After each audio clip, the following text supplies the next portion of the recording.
সবাই ট্রেনে ভিডিও করতে করতে যাচ্ছে, তাই ভাবলাম গোপী বসে আছে, তো গোপীকে বললাম তুইও ভিডিও করতে করতে চ। তো ওরও হাতে একটা মোবাইল দিয়ে বললাম তুইও ভিডিও কর। তো তাই দেখে তো ট্রেনে আমার মা ওখান থেকে দেখছে গোপীর কাণ্ড কারখানা, যে গোপী বসে বসে কি করছে। তো অনেকক্ষণ বেচারা ভিডিও করেছে, তো এখন ফোনটা রেখে দেওয়া হয়েছে। হ্যালো এভরিওয়ান, কেমন আছো সবাই? আশা করি ভালো আছো। ওয়াইটি লাইফস্টাইল ওয়ানে আরেকটি নতুন ব্লগ নিয়ে চলে এলাম। টাইটেল আর থাম্বনেল দেখে বুঝতেই পারছো যে কোথায় যাচ্ছি আমরা। তো চলো, আমরা যাচ্ছি এখন হাওড়া পুরী বন্দে ভারত ধরার জন্য, যেটা হাওড়া থেকে ট্রেনটা ছাড়বে 6:10, সকাল 6:10 ওই দেখো হাওড়া ব্রিজ দেখতেই পাওয়া যাচ্ছে। তো হাওড়া পৌঁছেই গেলাম, কথা বলতে বলতে চলেই এলাম হাওড়া। তো চলো এবার নামতে হবে। নেমে পড়েছি, দেখো কোলেকে গোপী আর ননি। তো মা আমি বাবু প্ল্যাটফর্মের উদ্দেশ্যে যাচ্ছি। হাঁটতে হবে কিছুটা, চলো কিছু তো করার নেই। তো আমি তো খুবই এক্সাইটেড, যদিও আমি ফার্স্ট টাইম বন্দে ভারত চাপবো। তো তোমরা কারা কারা বন্দে ভারত চেপেছো বা চাপোনি প্লিজ কমেন্ট করে জানিও।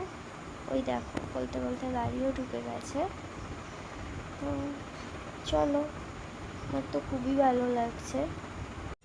যদিও পুরীতে বেড়াতে যাওয়া আমার ফার্স্ট টাইম নয়, তাও তো আমার পুরী যেতে খুবই ভালো লাগে।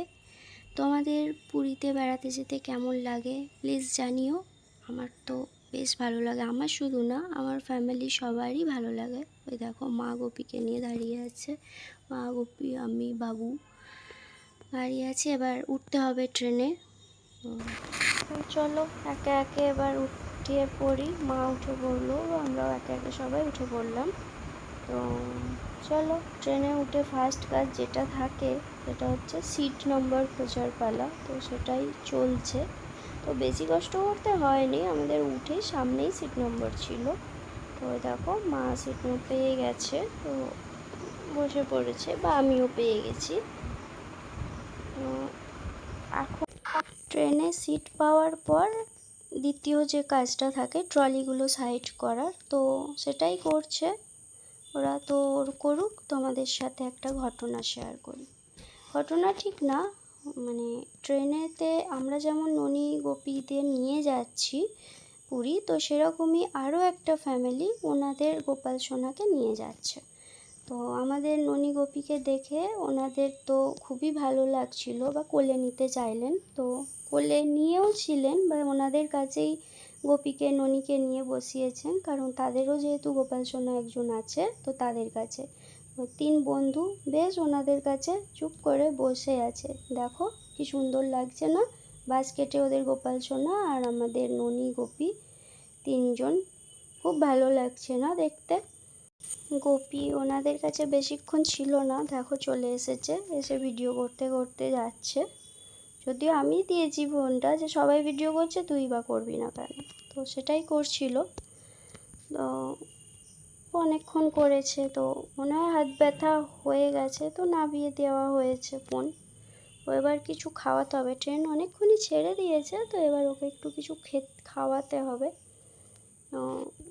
দেখো ওর হাতে বিস্কুট দিয়ে দিয়েছি যে তুই বিস্কুট খেতে খেতে চল।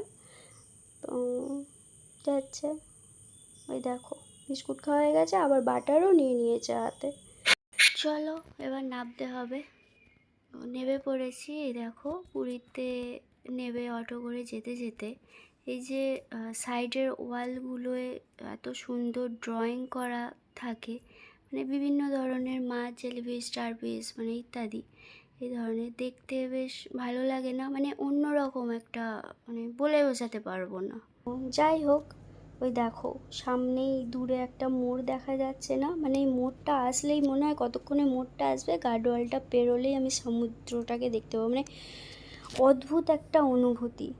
তোমাদের কি হয় প্লিজ কমেন্টে জানিও। তো চলো এখন তো দুপুরবেলা, তো দেখো অনেকেই বিচে ঘুরছে, কারণ এই টাইমটা সব স্নানের টাইম না, তো স্নান করতে অনেকেই এসে গেছে। তো দেখো ভালো লাগছে, কি সুন্দর গাছ দিয়ে বেশ সাজানো না, বেশ ভালো লাগছে বিচটা দেখতে। তো চলো, আগে তো রুমে যেতে হবে। রুমে, আমাদের রুমটা বেশি দূরে না, এই স্বর্গদ্বারের পাশেই তারপার্বণ, যে তারপার্বণ ওপর হোটেল চিনু, অনেকেই হয়তো চেনো। তো এখন রুমেই যাব, কারণ ট্রলি ফলি রাখতে হবে বা নিজেদেরও ফ্রেশ হতে হবে। তারপর যেহেতু লাঞ্চ টাইম, তো ফ্রেশ হয়ে লাঞ্চের জন্য বেরোতেও হবে। দেখো চৈতন্য স্ট্যাচু বেরোলাম, তো স্বর্গদ্বারের পাশেই তারপার্বণ হোটেল চিনু ওপরেই। তো চলো, এসেই গেছি হোটেল চিনু। তো চলো, ওপরে উঠে পড়েছি। তো আমাদের তো চেনে, কারণ আমরা বরাবরই হোটেল চিনুতেই আসছি, তো মানে চেনা পরিচিত আছে। তো দেখি কোন রুমটা দেয়। তো দেখো মা গোপীকে নিয়ে যাচ্ছে, ডান দিকে একটা রুম আর বাঁ দিকে একটা রুম, মানে বাঁ দিকেরটা আমাদের রুম, ডান দিকেরটা মা বাপির রুম। তো চলো, এই দেখো রুমটা বেশ দেখতে সুন্দর লাগছে না? আমার তো এই হোটেলের সবকটা রুমই দেখতে বেশ ভালো লাগে। তোমাদের কেমন লাগলো জানিও। চলো, গোপীদেরকে রাখতে হবে, বসাতে হবে।